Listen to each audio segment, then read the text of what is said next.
आपण बाप्तिस्म्याबद्दल आपण पाहत होतो की बाप्तिस्मा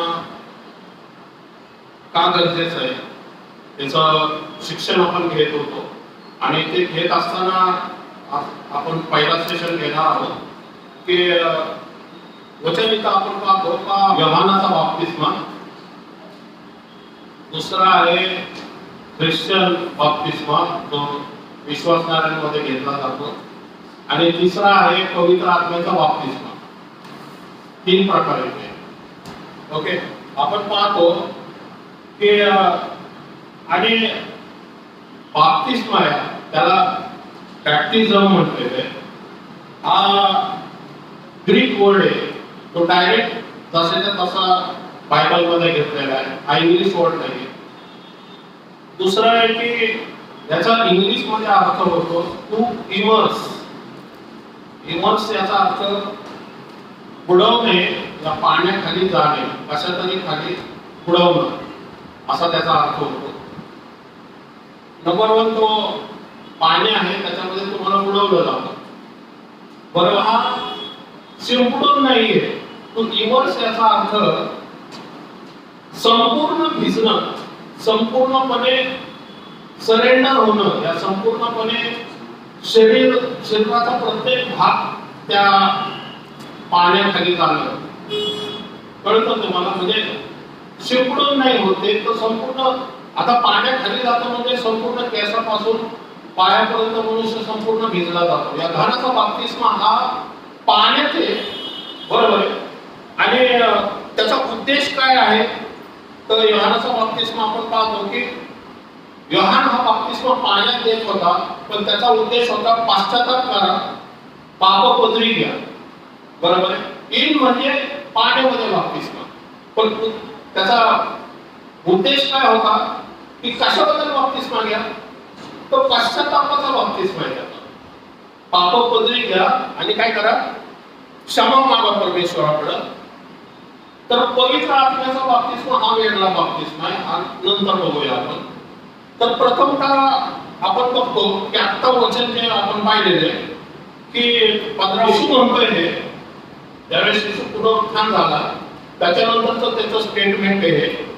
त्याने सांगितलं की सर्व जगात जाऊन सृष्टीला काय करा, सुवार्तेची घोषणा करा. नंबर 1 सुवार्ता सांगणं गरजेचं आहे. बरोबर. हा, जो विश्वास धरतो तो काय करतो, बाप्तिस्मा घेतो. जो विश्वास धरत नाही तो बाप्तिस्मा घेत नाही. प्रेज करा. सरळ सोपा अर्थ आहे, बरोबर आहे ना. म्हणजे विश्वास धरणाऱ्यांनी काय करायला पाहिजे, बाप्तिस्मा घ्यायला पाहिजे. बरोबर आहे. आणि मग जो बाप्तिस्मा घेतल्यावरती काय होईल, त्याचं तारण होईल. सर सोप्या रीत्या भाषेत केलेले, काय अवघड नाही, याला फिलॉसॉफी लावायची काही गरज पण नाही. बरोबर आहे. जो विश्वास धरतो तो बाप्तिस्मा घेतो आणि बाप्तिस्मा झाल्यानंतर त्याचं तारण होणार आहे. ओके. आणि पुढे दिलेले की जो विश्वास धरत नाही तो काय होणार आहे, तो बाप्तिस्मा घेत नाही, तो शिक्षेस पात्र ठरेल. 2 पॅटर्न ऑलरेडी दिलेले, कळतंय तुम्हाला? ओके. आता आपण योहानाचा बाप्तिस्म्यापासून सुरू करूया, म्हणजे आपल्याला कळलं की काय आहे. येशूच्या बाप्तिस्म्याकडे परत आपण येऊया, कारण ते सुद्धा घेणं ह्याच्यानंतर ते घेण्यावरती आपल्याला कळलं की हे 2 डिफरन्स काय, योहानाचा बाप्तिस्मा येशूच्या बाप्तिस्म्यामध्ये फरक काय, आणि मग पुढे पवित्र आत्म्याचा बाप्तिस्मा तो नंतर बघूया. ज्यावेळेस आपला बाप्तिस्मा घेतल्यानंतर तेव्हाचा तो विषय. तर आपण जाऊया योहानाचा बाप्तिस्मा काय आहे ना, मी हळूहळू शिकवतो म्हणजे आपल्याला प्रत्येकाला समजेल. मार्क याचा पहिला अध्याय 1 ते 2 हे वचन या ग्रंथामध्ये लिहिलं होतं योहान संदेष्टाबद्दल. योहान संदेष्टा कोण आहे, हा येशू ख्रिस्ताच्या आधी पाठवण्यात आलेला संदेष्टा आहे. त्याचं काम काय आहे, अरण्यात की परमेश्वराचा मार्ग तयार करा, त्याच्या वाटा नीट करा. म्हणजे योहान संदेष्टा कोण आहे, परमेश्वराचा मार्ग तयार करणारा आणि वाटा नीट करणारा. बरोबर. तर योहान संदेशाला आधी का पाठवण्यात आलेले, ते त्याने येशू ख्रिस्त जो येणार आहे त्याच्यासाठी मंडळीचं या इस्रायल राष्ट्राचं, मंडळीचं म्हणण्यापेक्षा इस्रायल राष्ट्राचं अंतःकरण तयार करावं. तर येशू ख्रिस्ताच्या आधी इस्रायल राष्ट्राचं अंतःकरण काय करावं, या हृदय काय करावं, तयार करावं येशू ख्रिस्ताचा स्वीकार करण्यासाठी. त्या येशू ख्रिस्ताचा तारणा, जो येशू ख्रिस्ता तारणारा म्हणून येणार आहे, त्याचा तो मार्ग नीट करतो. ओके. पुढं त्याप्रमाणे पापाच्या क्षमेसाठी पश्चात्तापाची बाप्तिस्माची घोषणा करीत बाप्तिस्मा करणारा योहान अरण्यात प्रगट झाला. Praise Lord. तो काय करत होता, त्याचा संदेश काय आहे? पापाच्या क्षमेसाठी पश्चाताप करून मग बाप्तिस्मा घ्यावा. म्हणजे पहिल्यांदा काय घोषणा आहे, नंबर 1 घोषणा आहे, दुसरं काय पश्चाताप आहे, आणि तिसरं काय बाप्तिस्मा आहे. आणि मग परमेश्वराच्या मार्गात चालण्यासाठी तो योग्य त्याचा ठरणार. कळते तुम्हाला? 3 प्रकार आहेत त्याच्यात, घोषणा, पश्चाताप आणि बाप्तिस्मा. याचा अर्थ मग परमेश्वराचा मार्ग मध्ये तो रेडी आहे येशू ख्रिस्ताचा स्वीकार करण्यासाठी. ओके.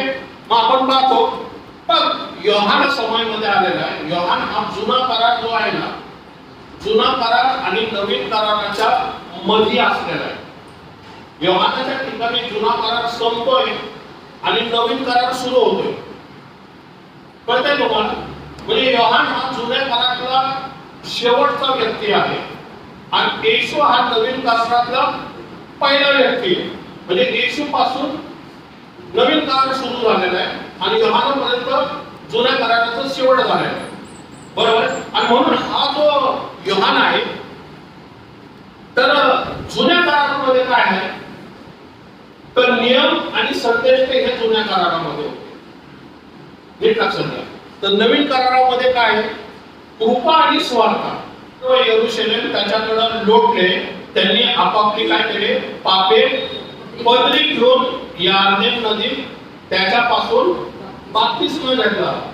कुठली मोठी मिनिस्ट्री नाहीये, कुठले ऍडव्हर्टाइजमेंट नाहीये, कुठले क्वायर नाहीये, कुठलं गाजावाजा नाहीये.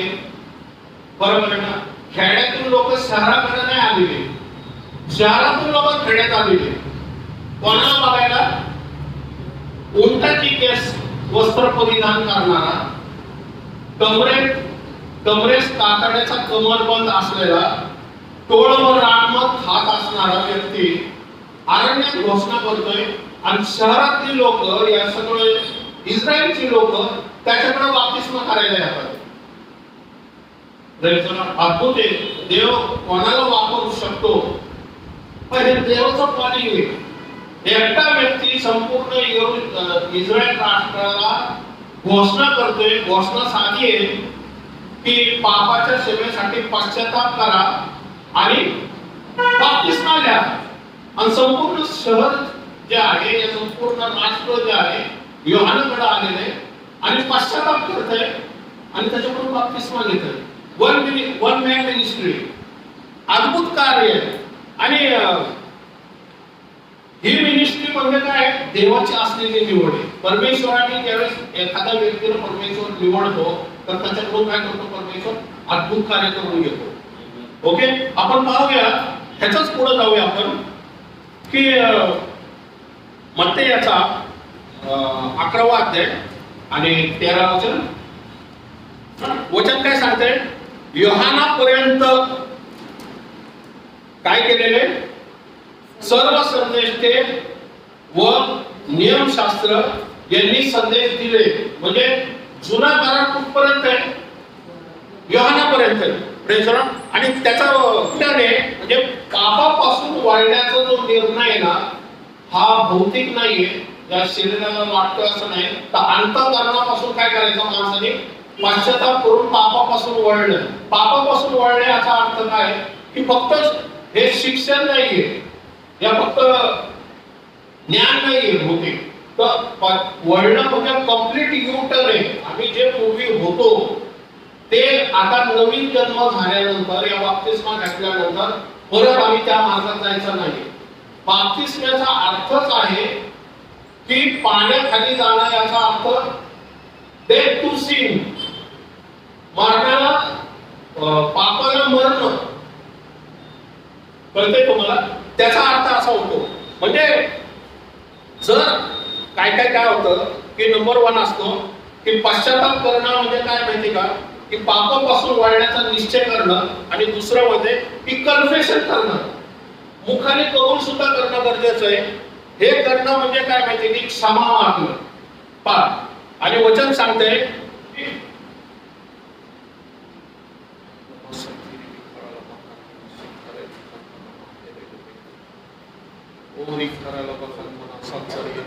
धन्यवाद परमेश्वरा, धन्यवाद धन्यवाद धन्यवाद धन्यवाद धन्यवाद. हो थँक्यू जीसस देवा, धन्यवाद देवा. आत्मेच्या सानिध्यात चालत असताना देवा तुम्हाला सहाय्य कर, मदत कर.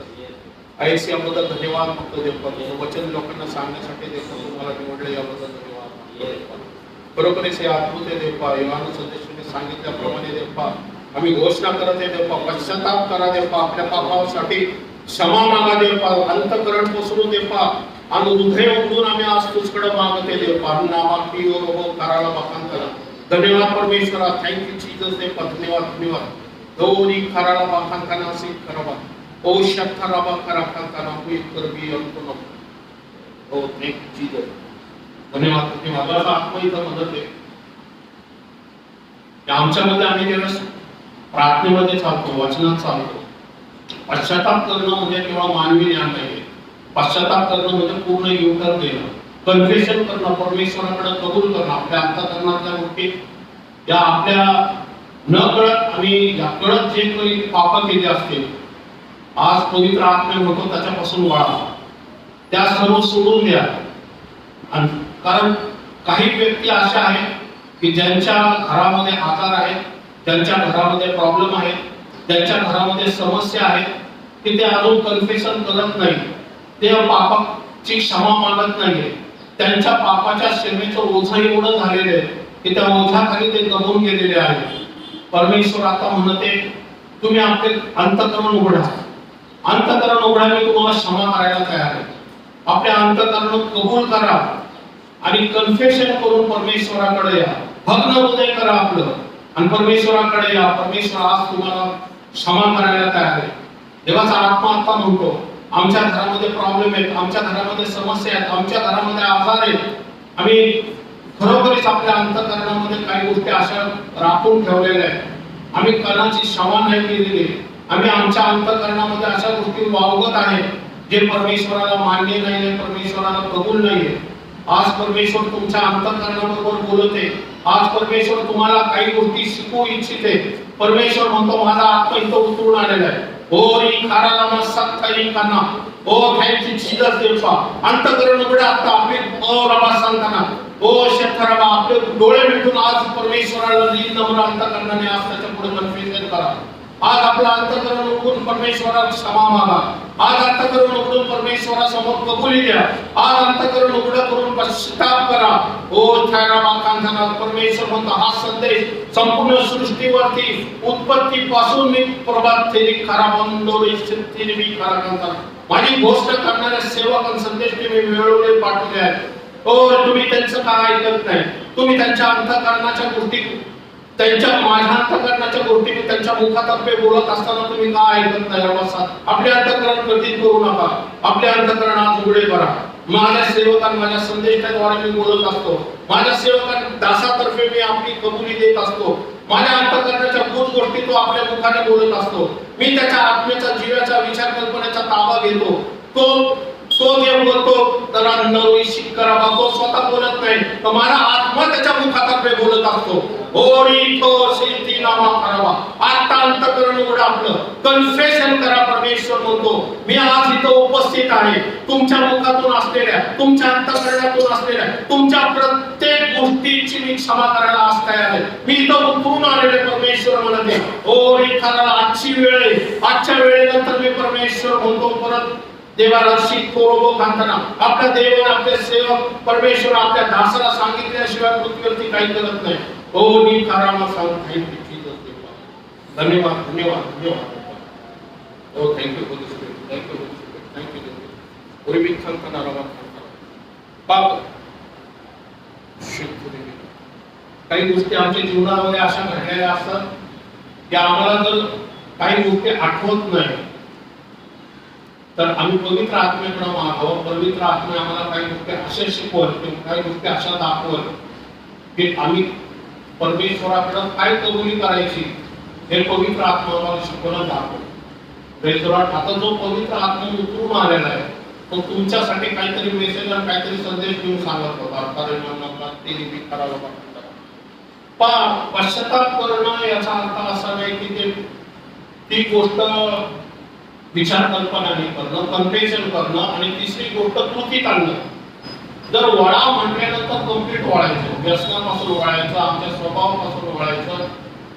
ती गोष्ट कृती ज्यावेळेस आम्ही करू त्यावेळेस परमेश्वराच्या आत्म्याद्वारे त्या कृतीला परमेश्वराचा आत्मा मदत करत, सहाय्य करत आणि आमचं जे समजा अनेक वर्षापासून जे व्यसन असेल ते परमेश्वर सोडू शकतो.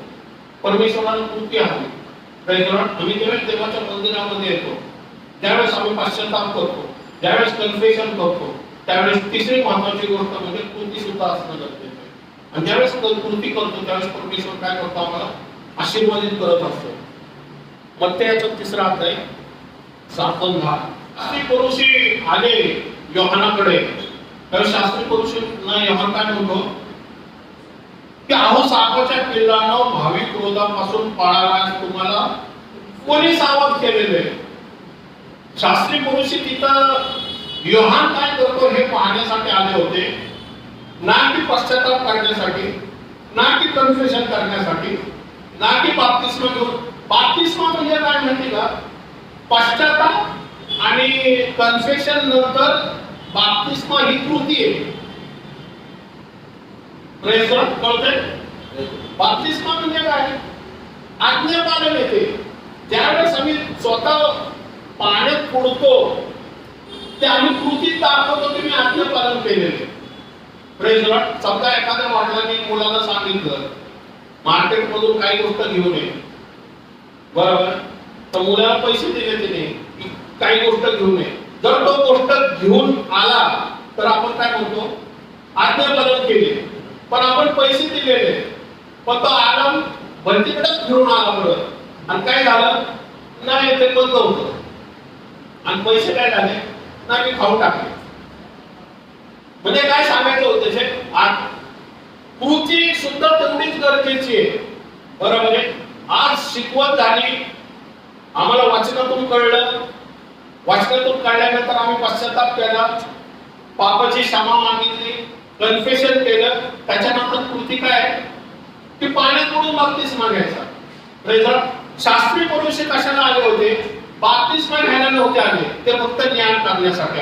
ज्ञान तो काय सांगतो, योहान काय सांगतो म्हणून पाहण्यासाठी आले होते की लोक मंदिर सोडून, यरूशलेम मधलं मंदिर सोडून योहानाकडे यायला लागले.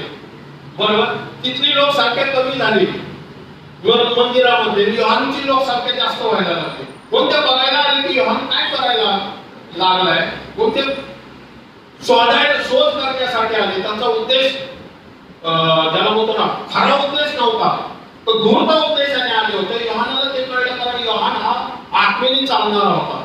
योहान काय म्हणतो की क्रोधापासून तुम्हाला कोणी सावध केलं, क्रोधापास योग्य असं फळ द्या. पश्चातापास योग्य असं फळ, याचा अर्थ काय होतो, पश्चाताप करा, कन्फेशन करा आणि पाण्यात या.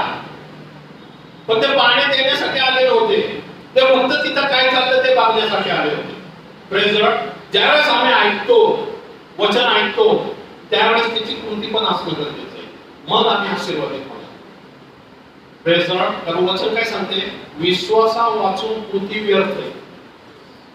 Praise Lord. ज्यावेळेस परमेश्वर अब्राहमाकडे आला, अब्राहमाला म्हटलं तू कानान देशात चाल.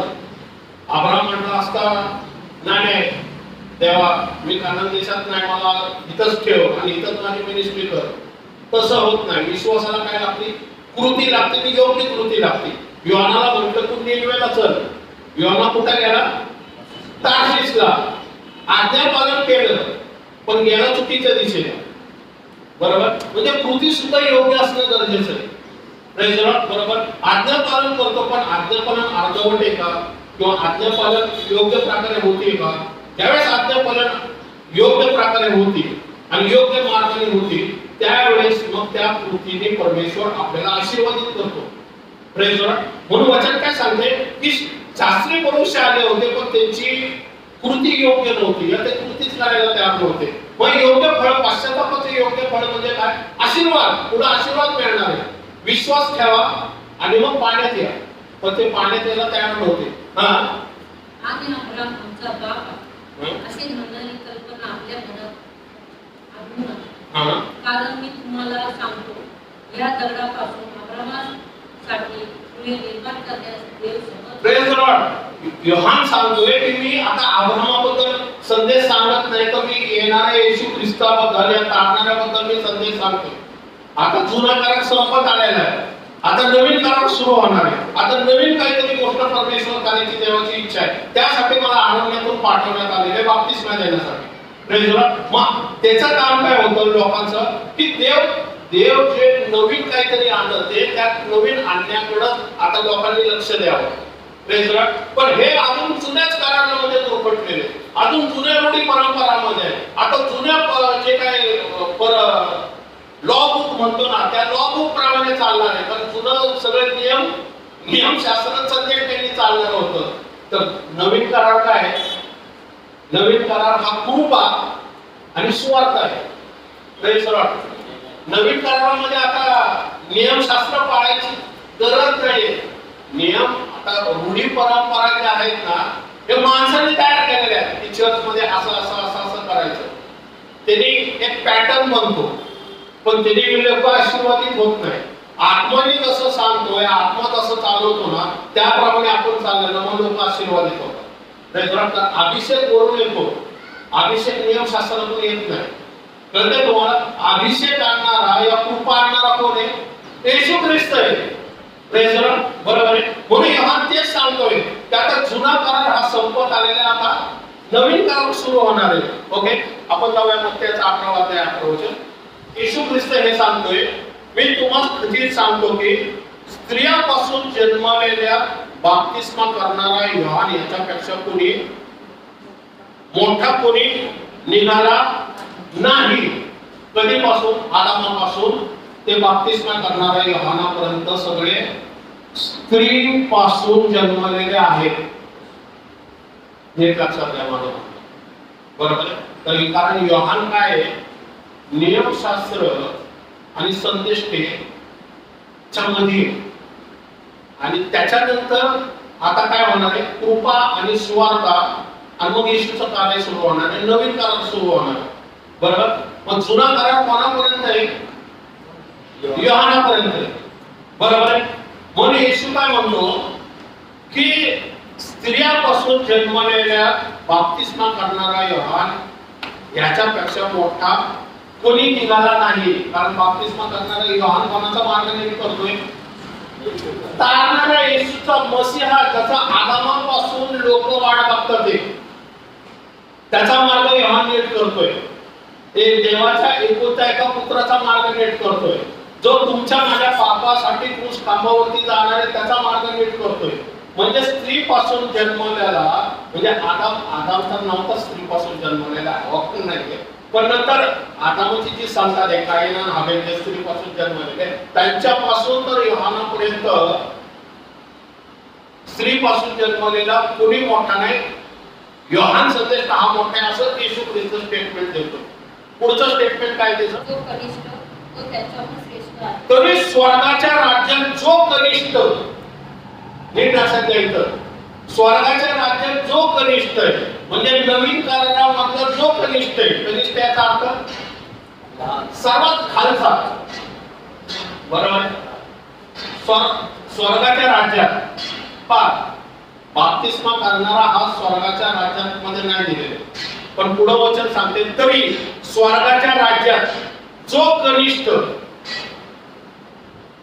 तो त्याच्याहून श्रेष्ठ आहे. कोणाहून श्रेष्ठ आहे? योहानाहून श्रेष्ठ आहे. मग इथं असं दोन काय झाले? नीट लक्षात घ्या. स्वर्गाचं राज्य कधी चालू झालेले? येशू आल्यापासून. नीट लक्षात घ्या. पूर्वी सर्व सुखलोकात जात होते, स्वर्गात कोणी जात नव्हतं, सगळे अब्रामाच्या उराशी जात होते. पण येशू आल्यापासून स्वर्ग आता उघडला जाणार. बरोबर? म्हणजे येशू पासून आता कोणी नियमशास्त्र या संदेशाच्या अधीन नाहीये, तो सगळी कृपेच्या अधीन येणार आहे. याचा अर्थ काय की योहानानंतर प्रत्येक व्यक्तीचा जो येशूचा तारणारा म्हणून स्वीकार करतो त्याचा नवीन जन्म होणार आहे. जुन्या करारात नवीन जन्म होत नव्हता. म्हणजे नवीन जन्म झालेला व्यक्ती योहानापेक्षा श्रेष्ठ आहे. Praise the Lord. ही कृपा आहे, कृपा. कळते तुम्हाला दोन डिफरन्स? योहानापर्यंत कोणी परमेश्वराला आबा बाप्पा फादर म्हणू शकत नव्हतं, या कोणी स्वर्गात जाऊ शकत नव्हतं. योहानानंतर येशू ख्रिस्ताच्या काळापर्यंत मध्ये या नवीन करार झाल्यावरती प्रत्येक व्यक्ती स्वर्गाचा वारसदार आहे आणि प्रत्येक व्यक्ती देवाला आबा बाप्पा फादर म्हणून हाक मारू शकतो. Praise the Lord. पण त्याचा सुद्धा पॅटर्न आहे. ओके, आपण जाऊया की पेंटिकॉस्ट दिवसानंतर, नीट लक्षात घ्या, पेंटिकॉस्ट दिवसानंतर योहान संदेशाचा जो बाप्तिस्मा आहे तो बंद झाला. कारण मी का सांगतो योहान संदेशाच्या बाप्तिस्म्याबद्दल की तुम्हाला सगळं पॅटर्न कळावं. कदाचित कोणी तुम्हाला जर योहान संदेशाबद्दल विचारलं तर तुम्हाला कळावं म्हणून मी योहान संदेशाच्या बाप्तिस्माबद्दल पण सांगतो. ओके, ऍक्ट याचा प्रेषितांच्या कृती याचा 19वा अध्याय. तुम्ही विश्वास ठेवला तेव्हा तुम्हाला पवित्र आत्मा मिळाला काय? त्यांनी त्याला म्हटले, पवित्र आत्मा आहे की काय हे आम्ही ऐकलेले. Praise the Lord. Okay, thank you.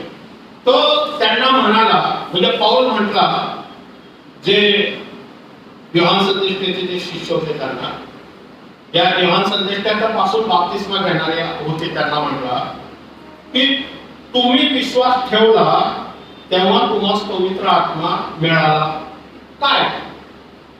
त्यांनी म्हटले पवित्र आत्मा काय आहे हे आम्ही ऐकले नाही. म्हणजे पवित्र आत्मा योहानाच्या काळापर्यंत नव्हता. Praise the Lord. कारण ह्यांना माहित नाहीये. बरोबर आहे. त्यांनी ओके, पुढं तिसरं बाप्तिस्मा घेतला. हा, ते म्हणाले योहानाचा बाप्तिस्मा. हा, ते म्हटले आम्ही योहानाचा बाप्तिस्मा घेतला, ज्या योहानाबद्दल मी आता आपण बघत होतो. बरोबर आहे. योहानाचा बाप्तिस्मा घेतला. आता इथे येशू पुनरुत्थान झालेलं आहे. पेंटिकॉस्ट दिवस झालेले 19वा अध्यायामध्ये.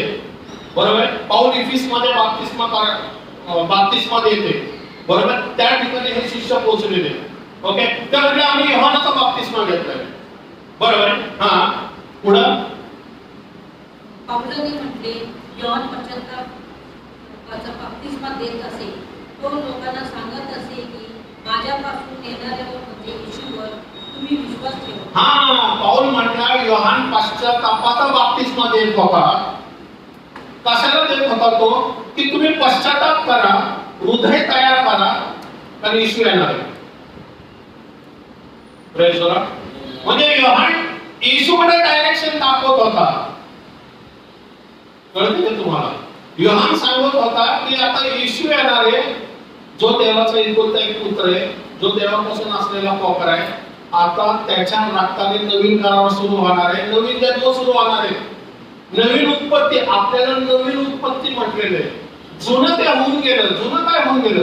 नियमशास्त्र आणि संदेश ते होऊन गेले. आता कृपा आणि सुवार्ता आहे.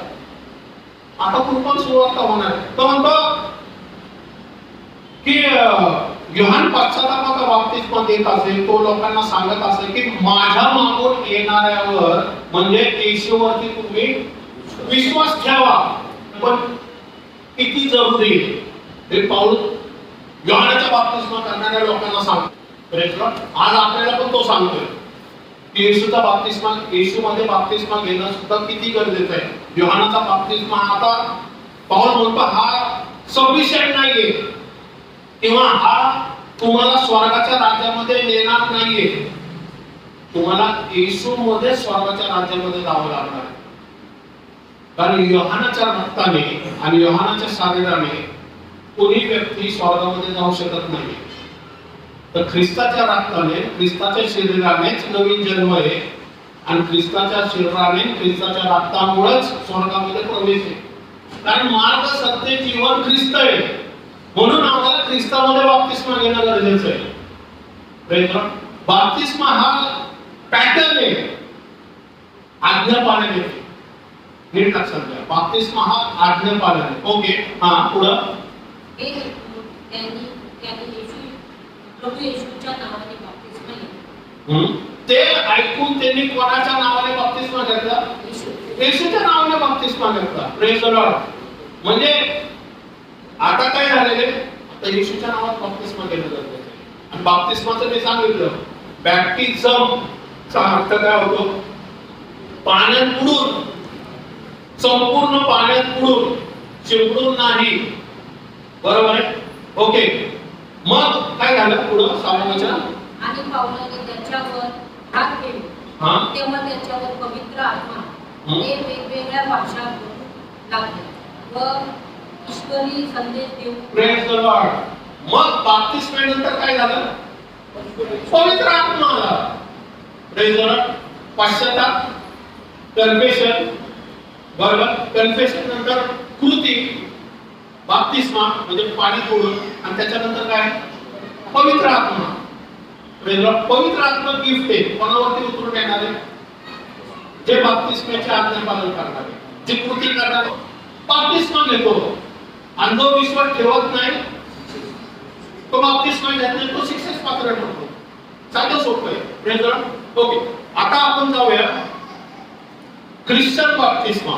ओके, विश्वासणाऱ्यांचा बाप्तिस्मा कसा होतो त्याबद्दल. आपल्या हातून बाप्तिस्मा घ्यावा असे असता आपण माझ्याकडे येता हे काय? आता पहा, येशूने कसा बाप्तिस्मा घेतला हे पण आपल्याला बघणं गरजेचं आहे. कारण आपण येशूचे फॉलोअर्स आहे. बरोबर आहे? येशूने कसा बाप्तिस्मा घेतला हे सुद्धा आपण, हे जर आपल्याला कळलं तर आपण पण त्याचे फॉलोअर असल्यामुळे आपण पण त्या प्रकारे बाप्तिस्मा घेऊ. बरोबर आहे? तर वचन सांगते की योहान ज्यावेळेस बाप्तिस्मा देत होता त्यावेळेस येशू योहानाकडे आला आणि योहान हा पवित्र आत्म्याने भरल्यामुळं योहान काय म्हटला त्याला की मना करत म्हटला की आपल्या हातून मी बाप्तिस्मा घ्यावा असे असता आपण माझ्याकडे येता हे काय? म्हणजे देवाच्या आत्म्याने त्याला सांगितलं की हा तुझ्या समोर जो आहे, कारण येशू हा योहानाचा भाऊ आहे. बरोबर. पण पवित्र आत्मा येशू मध्ये पवित्रता दाखवतोय. आता येशू हा वचन काय सांगतो? पश्चाताप करा, आपली पाप पदरी घ्या, यासाठी बाप्तिस्मा देत होता. पण येशू पापी होता का? येशू पापी होता का? नाही.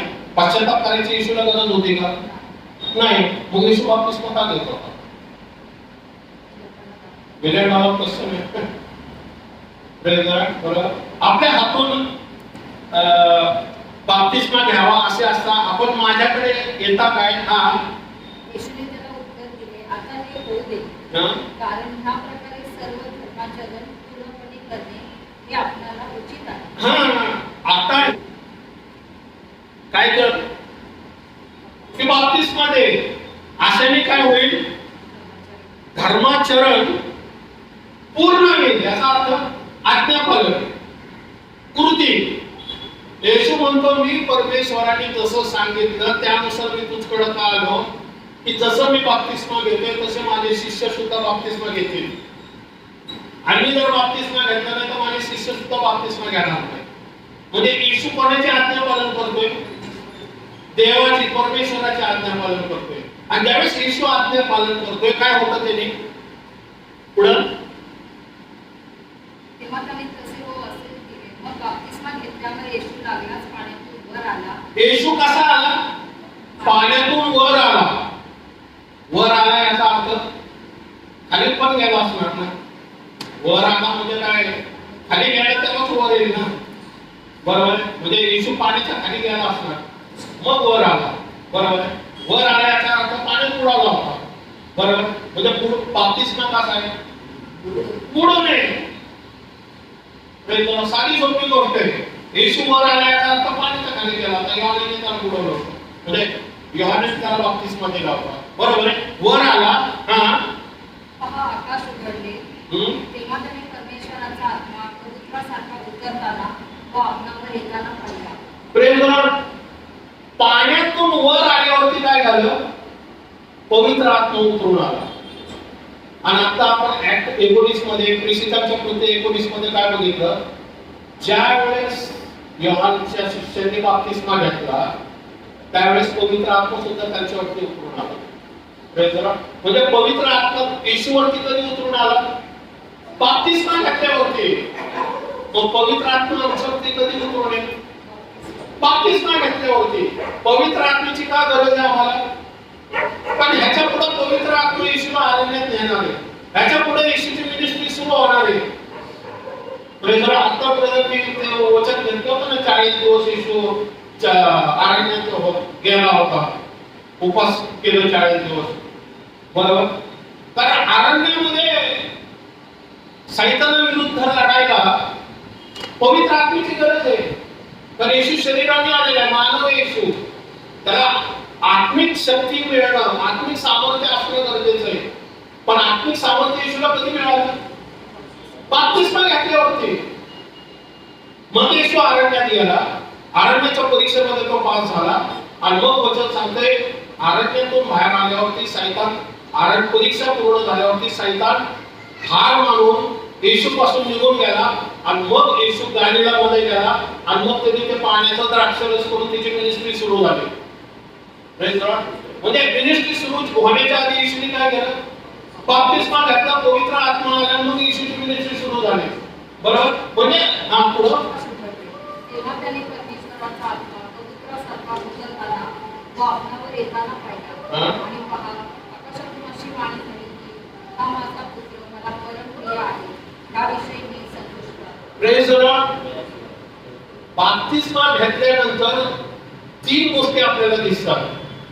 बाप्तिस्मावरून वर आलेला येशू ख्रिस्त, येशू ख्रिस्तावरून आलेला पवित्र आत्मा आणि परमेश्वर स्वतः. Praise God. म्हणजे बाप्तिस्मा घेणं येशूची एकटीची इच्छा नव्हती, ही पवित्र आत्म्याची पण इच्छा आहे आणि देवाची पण इच्छा आहे. पिता पुत्र पवित्र आत्मा हे बाप्तिस्म्यानंतर आपल्याला दिसतात. Praise God. म्हणजे ही आज्ञा पालन आहे, म्हणजे ही कृती आहे. Praise God. एवढं डीप आहे, एवढं अर्जंट आहे, ते घेणं गरजेचं आहे की येशूने जसा पॅटर्न दिलेला आहे तो पॅटर्न जर आपण फॉलो करू तर आपल्याला आपल्या परीक्षेमध्ये पण पवित्र आत्मा मदत करेल आणि आपल्या मिनिस्ट्रीमध्ये पण मदत करेल आणि देवाची इच्छा पूर्ण करण्यामध्ये पण आपल्याला मदत करेल जर आपण आज्ञा पालन केले. पण त्याच्या आधी काय? पश्चाताप करणं, पापाची क्षमा मागणं, कन्फेशन करणं. कन्फेशन लोकांसमोर करायची गरज नाही तुम्हाला. तुम्हाला कन्फेशन कोणाकडे करायचे? देवाकडे. आणि युटर्न येतो. बाप्तिस्मा घेण्यासाठी युटर्न काय माहिती का युटर्न आहे? कारण एकदा जर पुढला तुम्ही, नीट लक्षात घ्या, एकदा जर पुढला ना तो करार आहे. त्या करारानंतर तुम्ही बांधील आहात येशूचा तारणार म्हणून स्वीकार केला म्हणून. त्यामुळं येशू तसं सांगतो तसंच तुम्हाला वागावं लागेल, तसंच तुम्हाला करावं लागेल. कारण तो नवीन जन्म आहे, तुम्ही नवीन उत्पत्ती आहात येशूच्या राज्यामध्ये. त्यामुळं शुद्ध पवित्र निष्कलंक चालण्यासाठी देव तुम्हाला मदत करेल, देव तुम्हाला सहाय्य करेल, देव तुम्हाला मार्गामध्ये चालवेल आणि देव तुम्हाला आशीर्वादित करेल. Praise God. हळूहळू एक स्टेप. असं नाही म्हणत की आता बाप्तिस्मा तुम्ही वरती आले की तुम्ही एकदम शुद्ध पवित्र धुतल्या तांदळासारखं होणार, असं नाही हे. Praise God. बाप्तिस्मा घेतल्यानंतर आम्ही बघतोय की पिढी मास्टरच असतात, दारू मास्टरच असतात. बरोबर.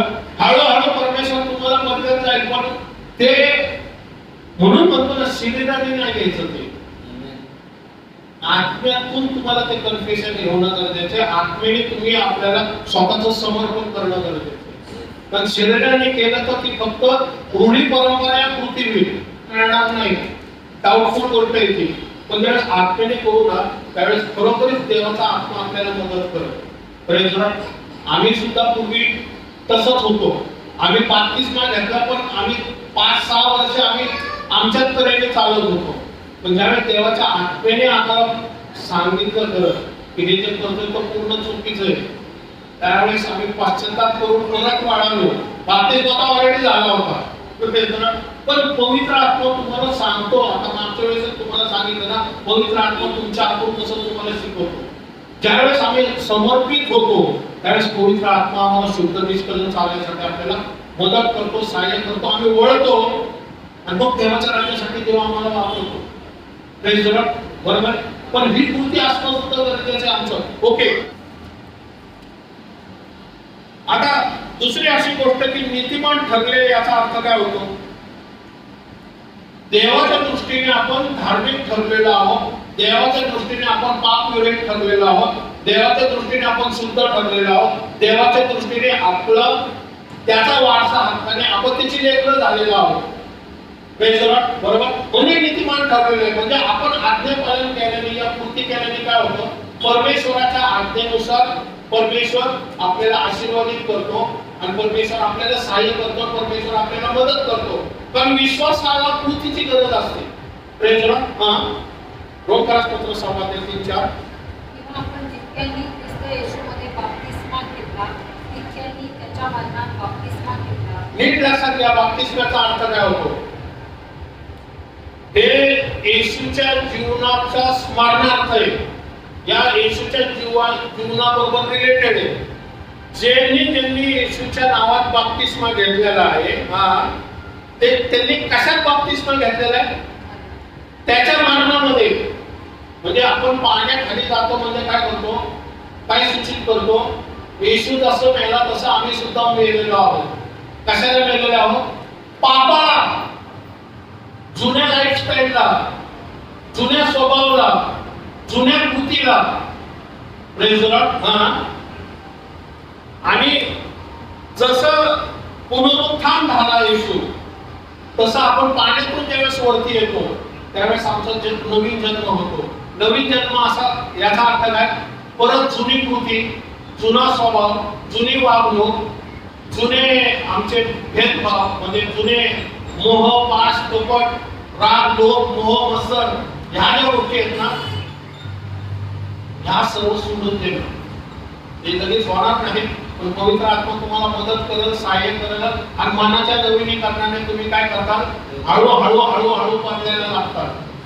पण तुम्ही मानसिकरित्या नाही, परत म्हणतो आत्म्याच्या मदतीने बदलायचा प्रयत्न करत राहणं गरजेचं आहे. Praise the Lord. बरोबर. म्हणून पाण्यात बुडणं म्हणजे काय? पापाला मरणं. पाण्यातून वरती येणं म्हणजे काय? नवीन जीवन, पुनरुत्थित जीवन.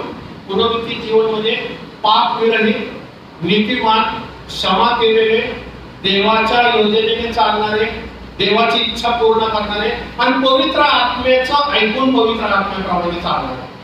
आणि पापाची जाणीव जर पवित्र आत्म्याने आम्हाला पापाची जाणीव दिली तर पश्चाताप करणं, पापपदरी घेणं, क्षमा मागणं आणि येशूच्या रक्ताने काय होणं? शुद्ध होणं. बरोबर.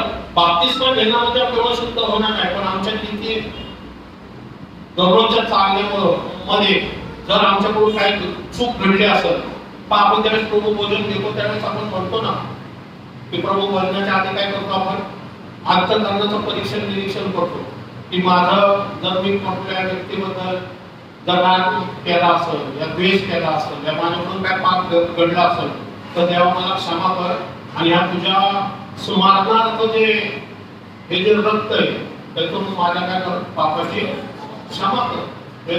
आम्हाला आधार असेल तर ती भाकरी आम्हाला काय करते? आरोग्य देते, दीर्घायुष्य देते. Praise the Lord. तसं बाप्तिस्मा विधी म्हणजे काय? ते आता जुनं सगळं संपलंय. आता मी करार करतो येशू बरोबर की मी आता तुझं लेकरू आहे आणि तुझ्या राज्यासाठी मी आता काम करणार. Praise the Lord. हे बाप्तिस्माचं मेन अर्थ आहे. नीट लक्षात घ्या. येशू काय झालेला आहे? देहदृष्ट्या येशू दाविदाच्या कुळात जन्मला. बरोबर. म्हणजे आदाम. नीट बघा काय म्हणतो वचन काय सांगतो. परत एकदा देहदृष्ट्या तो कुठून जन्मला? दावीद वंशाचा म्हणजे आदामाच्या कुळात. ओके. बरोबर. व पवित्रतेच्या आत्म्याचा द्वारे कराप्रमाणे देवाचा पुत्र असा निश्चित ठरला. Praise the Lord. पण पुनरुत्थानाच्या द्वारे, बरोबर आहे, येशू ख्रिस्त कोण झाला? नवीन जन्म झालेला. कळते तुम्हाला? आता आदाम, येशूला काय म्हटलेलं आहे? शेवटचा आदाम. बरोबर आहे? आदामापासून सर्व पाप जी होती येशूने आपल्यावरती घेतली आणि येशू मरण पावला. पण कशासाठी? पापासाठी, शापासाठी आणि मरण आणि अधोलोकाच्या किल्ल्या घेण्यासाठी. बरोबर? त्याने घेतल्या त्या आणि काय झाला? तो पुनरुत्थान झाला. पुनरुत्थान याचा नवीन जन्म, नवी उत्पत्ती, नवीन संकल्पना. आता तो देवाचा एकुलता एक पुत्र पुनरुत्थान झाला आणि कुठे गेला? स्वर्गात गेला. आणि स्वर्गाचा मार्ग काय झाला? मोकळा झाला. कोणासाठी? तुमच्या माझ्यासाठी. बरोबर? आम्ही कनिष्ठ आहोत पण योहानापेक्षा श्रेष्ठ आहोत. एक लक्षात घ्या, आम्ही कनिष्ठ आहोत पण योहानापेक्षा श्रेष्ठ का आहे? कारण योहानाचा नवीन जन्म झाला नाही. येशू मरणानंतर, पुनरुत्थानानंतर प्रत्येक व्यक्तीचा नवीन जन्म झालेला आहे. म्हणजे आपण नवीन उत्पत्ती काय? आमचा नवीन जन्म झाला. पहा, एक लक्षात ठेवा, येशू ख्रिस्त हा कोण आहे? नाही, देवाचा पुत्र. येशू ख्रिस्त हा पुनरुत्थानाचा प्रथम फळ आहे. बरोबर आहे? पण येशू ख्रिस्ताला मस्तक पण म्हटलेलं आहे. बरोबर आहे ना? येशू ख्रिस्ताला मस्तक म्हटलंय ना. आपण कोण आहोत? त्याचं शरीर आहे. बरोबर आहे ना? करेक्ट आहे? येशू पुनरुत्थान झाला का? बरोबर. म्हणजे आता समजा एक व्यक्ती, लहान बाळ जेव्हा जन्माला येतो त्यावेळेस त्याचा कुठला भाग बाहेर येतो? डोकं येतं ना. येतं का नाही? तसं येशू नवीन जन्म म्हणजे येशू बाहेर आला. बरोबर. आता कोणाचं बाहेर यायचं बाकी? शरीर म्हणजे आपण. ते कधी होणार आहे? येशूच्या दुसऱ्या आगमनात, रॅप्चर वेळेस. कळलं नवीन जन्माचा अर्थ? नाही कळलं. गहन आहे. नवीन जन्माचा अर्थ काय कळतो म्हणून? बाळाचा जन्म होतो त्यावेळेस बाळाचं डोकं बाहेर येतं. जसं येशू मरण पावला आणि काय आलंय? पुनरुत्थान झाला. फक्त डोकं बाहेर आलेले आणि तो स्वर्गात गेला. आता कोण येणार आहे? शरीर. शरीराचं कोण पुनरुत्थान होणार आहे? कधी? येशूच्या स्वर्गारोहणाच्या वेळेस. त्यावेळेस मेलेले उठणार आहे ना. विश्वासणारे उठणार आहे ना. आम्ही बदलून जाणार आहोत ना. म्हणजे काय? शरीराचं पुनरुत्थान होणार आहे. डोक्याचं पुनरुत्थान झालेलं आहे. आता शरीराचं पुनरुत्थान होणार. नवीन जन्म म्हणजे काय कळतं का तुम्हाला? नवीन जन्म हाच आहे. शरीर, डोक्याचं पुनरुत्थान झालेलं म्हणजे येशू डोकं हा आता ऑलरेडी स्वर्गात गेलेला आहे. आता शरीर स्वर्गात जाणं बाकी आहे. ते कधी होणार आहे? हे बाप्तिस्माचं विधी म्हणजे बाप्तिस्माचं नाही, येशूचा दिवस टाकणार म्हणून स्वीकार करतो त्यावेळेस आज्ञा पालन करतो आणि स्वर्गाचे वारीस होतो. आता आमचं सुद्धा पुनरुत्थान होणार आहे येशू नंतर. का? पण डोक्याचा झाले म्हणजे शरीराचं पण होणार. तो पवित्र आत्मा करणार आहे. कारण येशू स्वतः पुनरुत्थान नाही तो स्वतःच्या शरीराला करू शकला. येशू मरण पावला पण देवाच्या आत्मेने त्याला पुनरुत्थान केलं. कसा आमच्यामध्ये पवित्र आत्मा का राहिलेला माहिती का? आमच्यामध्ये पवित्र आत्मा काय माहिती का? आमचं पुनरुत्थान करायला. जे आमचे विश्वासमध्ये झोपी गेलेले आहेत ना, देवाचा आत्मा त्यांचं सुद्धा पुनरुत्थान करणार आहे. कारण तो त्यांच्यामध्ये पण राहत होता आणि आम्ही जिवंत बदलून का जाणार आहे माहिती का? पण आमच्यामध्ये पण तो राहतोय.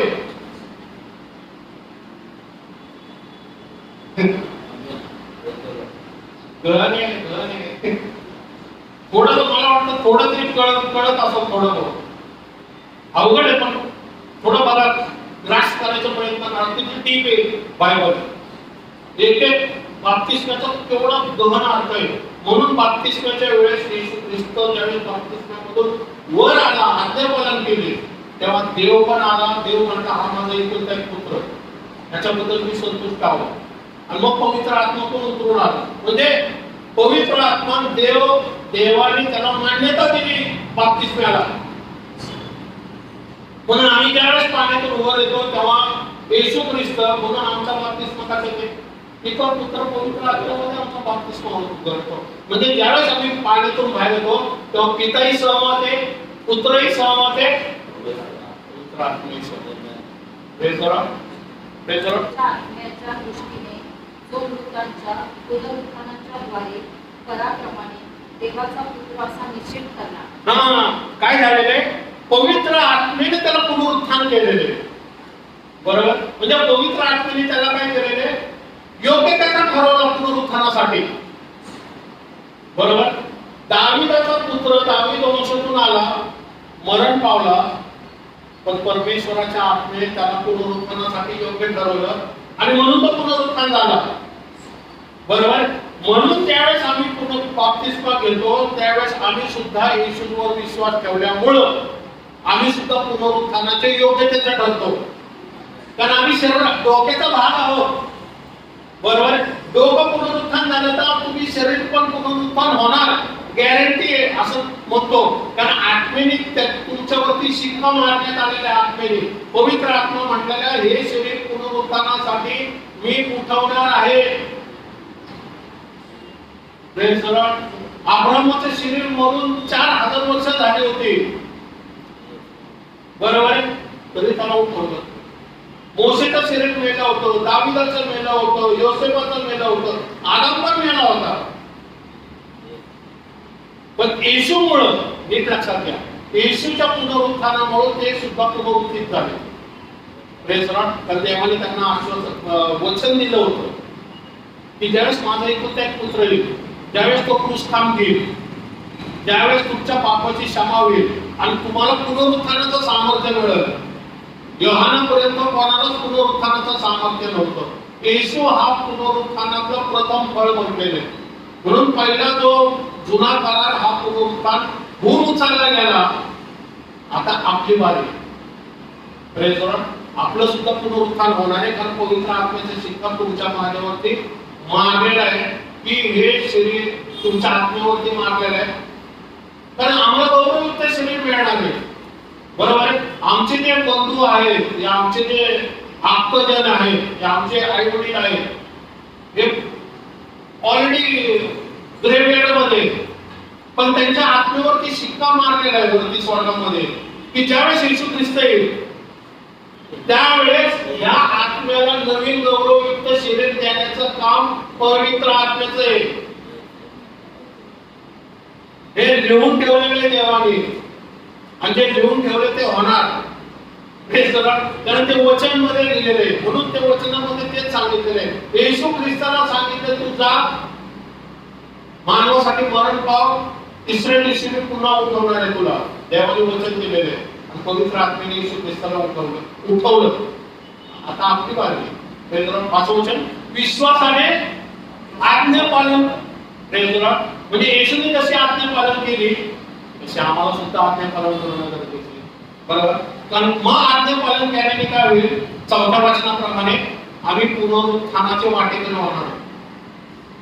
पण पुनरुत्थानाचे वाटेकरी होण्यासाठी परत बाप्तिस्मा येतो, परत आज्ञा पालन येते, परत कृती येते, परत कन्फेशन येतं, परत पाश्चाताप येतो, पापाची क्षमा येते. हे सर्व परमेश्वर करायला तयार आहे. Praise Lord. म्हणून आमच्या शरीराने आम्ही काय करायला पाहिजे? त्याला सामोरं होणं गरजेचं आहे. Praise Lord. आपण पहा, एक गोष्ट लक्षात ठेवा, आपण जे ऐकतो आपल्याला कधी आठवतं? ऐकतो ते आठवतं 30%. बरोबर? आपण ऐकतो ते आठवतं आपल्याला 30%. आपण पाहतो आणि ऐकतो तर आपल्याला 60% पर्यंत आठवतो.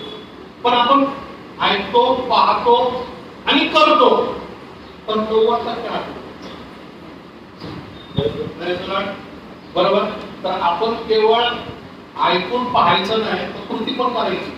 म्हणजे 90% परमेश्वराच्या गोष्टी आम्ही फॉलो करू शकतो.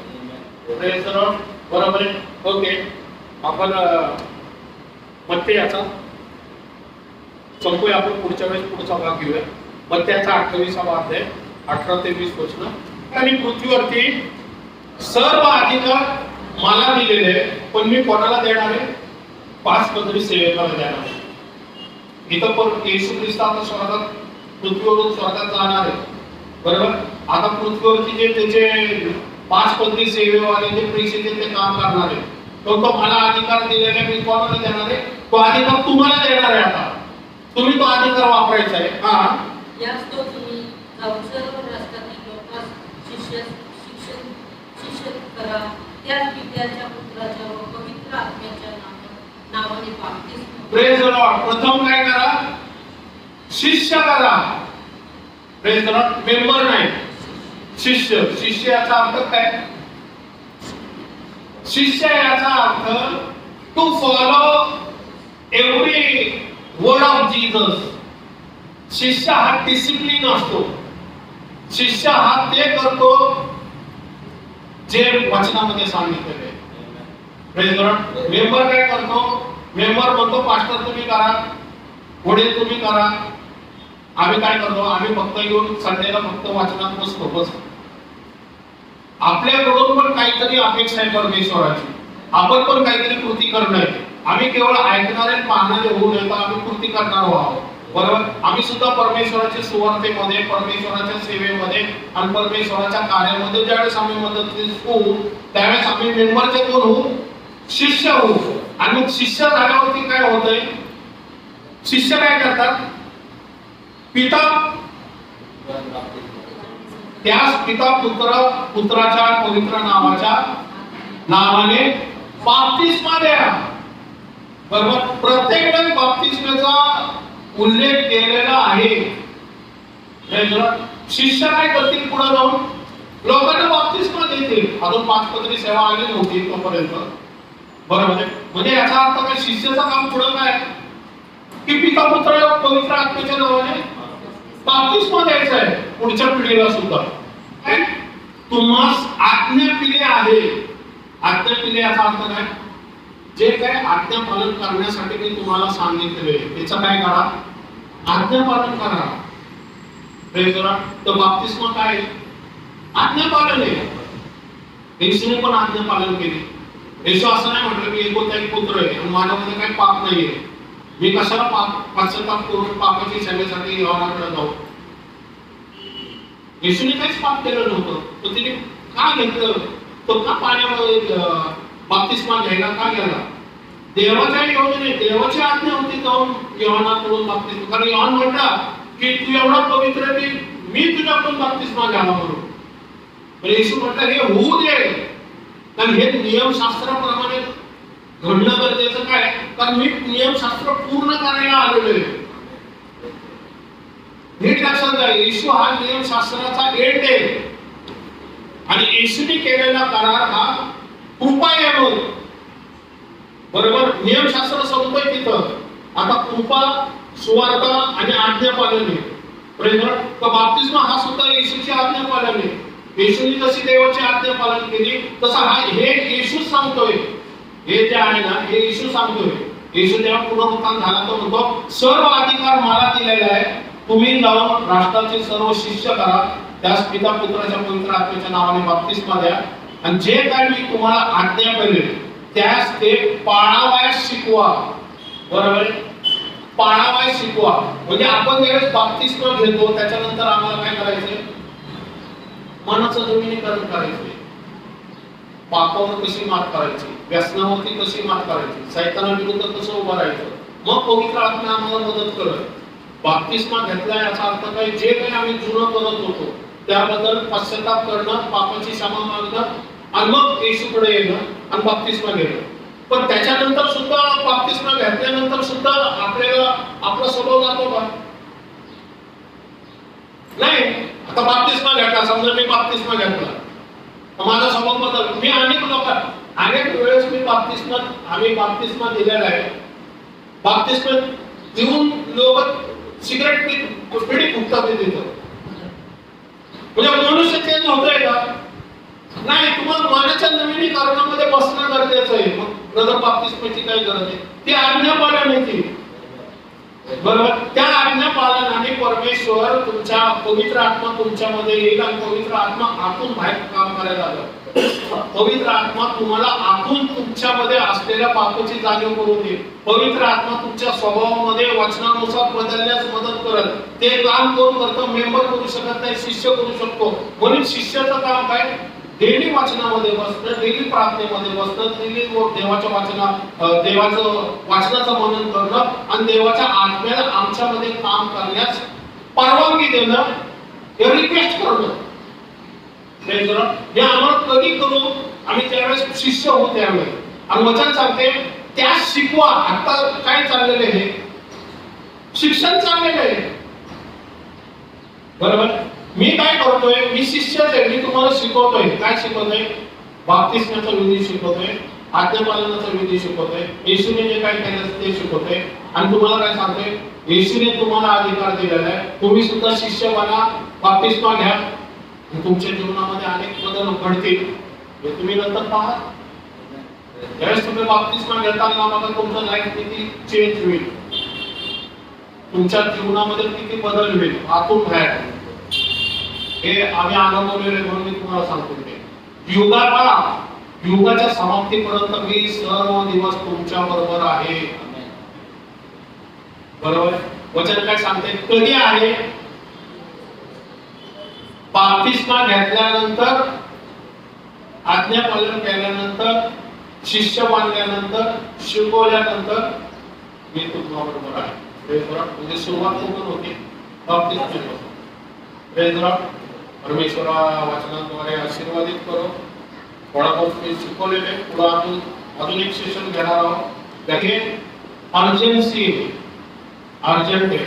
इथे अर्जंट आहे ना, फक्त एवढंच सांगतो की ज्यावेळेस पावलाने, आपण पुढे बघणार आहोत की पावलाने त्यावेळेस मध्यरात्री एका तुरुंगाच्या अधिकाऱ्याला ज्यावेळेस सुवार्ता सांगितली, मध्यरात्री तुरुंगाच्या अधिकाऱ्याने संपूर्ण कुटुंबाने मध्यरात्री बाप्तिस्मा घेतला.